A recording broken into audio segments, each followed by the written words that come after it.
तो hello guys, once again welcome to my YouTube channel C cube science zone. तो हम बात कर रहे थे हमारी बीएससी सेकेंड ईयर की जो क्लासेस चल रही थी केमिस्ट्री की। ठीक है, ऑर्गेनिक केमिस्ट्री जो हमारी क्लासेस चल रही थी उसके अंदर मैंने आपको एथिलीन ग्लाइकोल करवा रहा था। उस ग्लाइकोल के अंदर आपकी केमिकल रिएक्शन चल रही थी। केमिकल रिएक्शन के अंदर आपकी एक इंपॉर्टेंट रिएक्शन में जो आज की क्लास के अंदर लेने जा रहा हूँ, जो कि एग्जाम में बहुत बहुत बार आती है, रिपीट होती है। ठीक है, और ये रिपीटेड क्वेश्चन है, रिपीटेड रिएक्शन है। ऐसी रिएक्शन आपको एग्जाम में देखने को मिलती है बारी बारी से। आप चाहे किसी भी साल का पेपर उठा के देख लीजिए, आपको इस टाइप की रिएक्शन आपको एग्जाम में मिलती रहती है।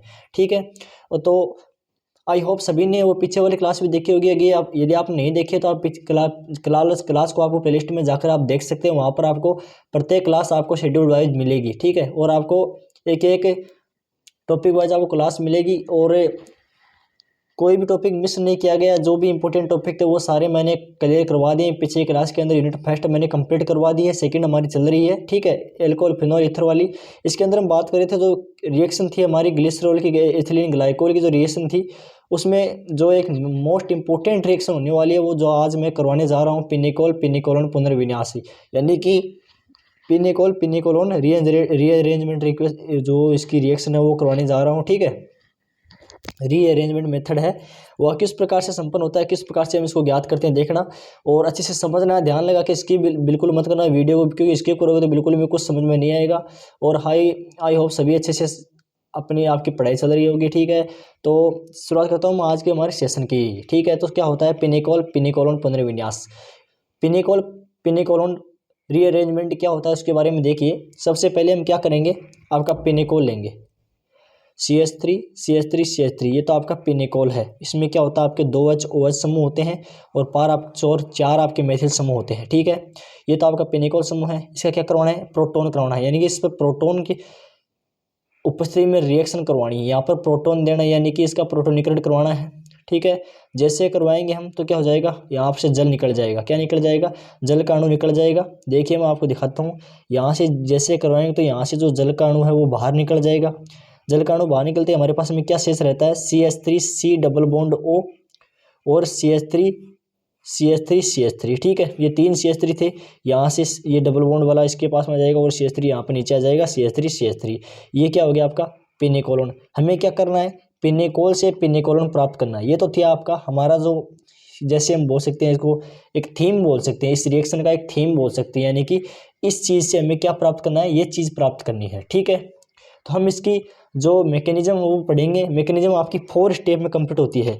कितने स्टेप में कंप्लीट होती है, आपकी 4 स्टेप में इसकी मैकेनिज्म वो कंप्लीट होती है। वो 4 स्टेप कौन कौन से वो देखना ध्यान से। इतना हार्ड कुछ नहीं है, इजी है एकदम से, बस आपको करने का तरीका से समझना है किस प्रकार से हो रही है। ठीक है, तो हमारी जो मैकेनिज्म है, क्रियाविधि है, वो उसमें आपकी स्टेप फर्स्ट है वो किस प्रकार से है, पिनिकोल का प्रोटोनीकरण, जो मैंने आपको बताया है अभी जस्ट मैंने आपको बताया कि पिनिकोल का क्या करना है, सबसे पहले प्रोटोनीकरण करना है।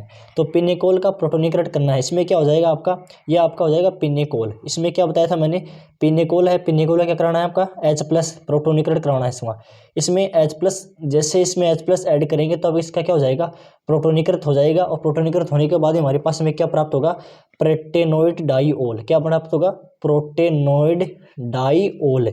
देखिए CH3 CH3 CH3 CH3, ये सेम कंडीशन रहेंगी ऐसी की ऐसी। OH OH यहाँ पर H+ दे रहे हैं तो हमारे पास में क्या हो जाएगा, OH सेम है और एक और H आ गया तो OH2 यानी कि H2O एक जल का अणु बन गया ना। ये होगा जल का अणु। ये क्या हो जाएगा आपका, प्रोटेनेटेड डाईओल। अब स्टेप नंबर सेकंड क्या रहने वाला, स्टेप नंबर सेकंड देखना। स्टेप नंबर सेकंड में आप क्या करना है, प्रोटेनेटेड डाईओल को ले लेना है। सबसे पहले प्रोटेनेटेड डाईओल को लेना है। अब जो यहाँ पर जो आएगा रिएक्शन में उसको यहाँ उतारना है। स्टेप वाइज बढ़ता चलेंगे, अगले में यहाँ वाला वहाँ पर उतारना है। ठीक है, तो प्रोटेनेटेड डाईओल, प्रोटेनेटेड डाईओल होता है, इसमें प्रोटोनीकृत डाईओल से जल का अणु निकलता है। अब यहाँ पर तो पहले वाले में तो क्या हुआ था, जल का अणु ऐड हुआ था, जो मैंने यहाँ पर आपको बताया था OH2। इसमें तो क्या हुआ था, जल का अणु ऐड हुआ था। अब वापस क्या करना है, जल का अणु निकालना है। जल का अणु क्या करना है, वापस से बाहर निकालना है। ठीक है, यानी कि इसका हाइड्रोलाइसिस कर देंगे, यानी कि जल को बाहर निकाल देंगे। तो क्या किस प्रकार से होगा, CH3 CH3 CH3 CH3, ये ऊपर वाली कंडीशन सेम रहेंगी, सेम है।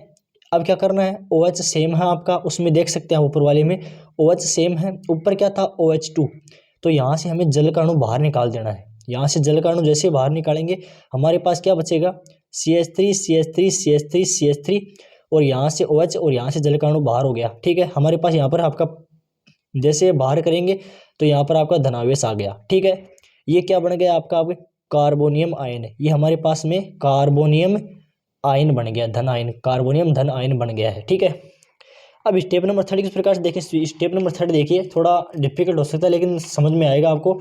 स्टेप थर्ड में क्या है कि इस पद में कार्बोनियम आयन 1,2 विस्थापन यानी कि 1,2 शिफ्ट द्वारा पुनर्विन्यासित होकर प्रोटोनीकृत कीटोन देता है। इसमें क्या होता है, इसमें थोड़ा सा एक एक्स्ट्रा पार्ट जोड़ते हैं, यानी कि इसमें आपको रीअरेंजमेंट करना है।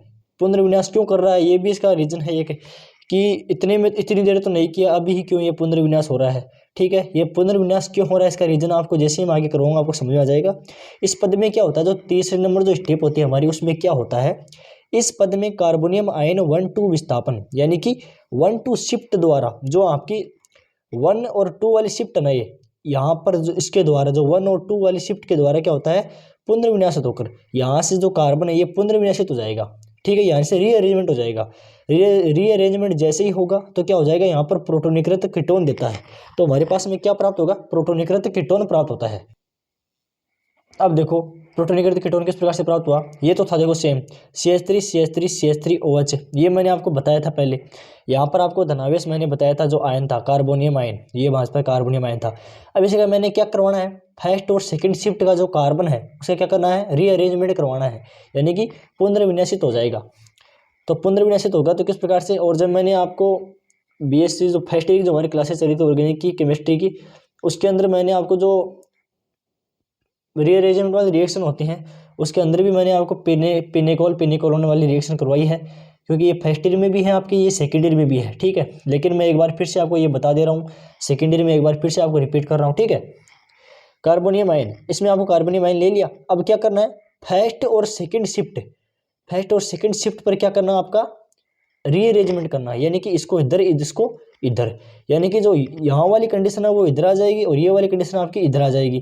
ठीक है, 1 और सेकंड शिफ्ट पर, तो CH3 COOH OH COH COH O plus H minus, यहाँ पर CH3 CH3 CH3। ठीक है, अरेंजमेंट हुआ, बाकी कुछ नहीं हुआ। आपको जिसको ध्यान से समझोगे ना आप रफ में लेकर के, तो आपको समझ में आ जाएगा। रीअरेंजमेंट हुआ है, इसको यहाँ पर वापस कर दिया, इसको वहाँ पर वापस कर दिया है। ठीक है, अब स्टेप नंबर 4 क्या होगी, इस प्रकार हमें क्या प्राप्त हुआ, जो कीटोनिक समूह प्राप्त हुआ, कौन सा, प्रोटेनेटेड कीटोन प्राप्त हो गया। हमें क्या प्राप्त हो गया, प्रोटेनेटेड कीटोन प्राप्त हो गया है। ठीक है, अब स्टेप नंबर 4 कौन सी है वो देखना। स्टेप नंबर 4 है जो लास्ट इसकी स्टेप है, इसके बाद में हमारा जो हमें पिनिकोल आए प्रोडक्ट के रूप में प्राप्त होगा, किस प्रकार से होगा वो देखिए, लास्ट की जो स्टेप है।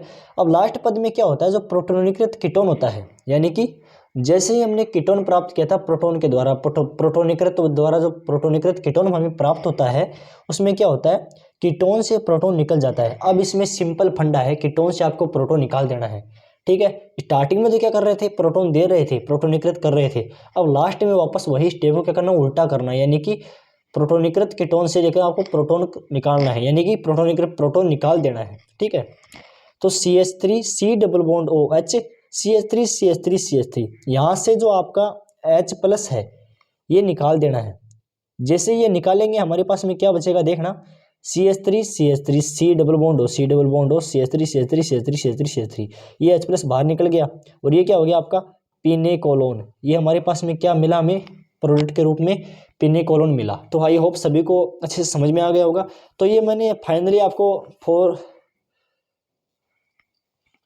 पिनेकोल रिएक्शन आपको मैंने समझा दिया अच्छे से। इसके आपको 4 स्टेप मैंने इसके मैकेनिज्म को समझाया है और एक एक चीज़ को अच्छे से समझाया है मैंने। ठीक है, और आई होप सभी को अच्छे से समझ में आ गया होगा। कमेंट की जरूरत है, वीडियो कैसा लगा। Thanks for watching this video.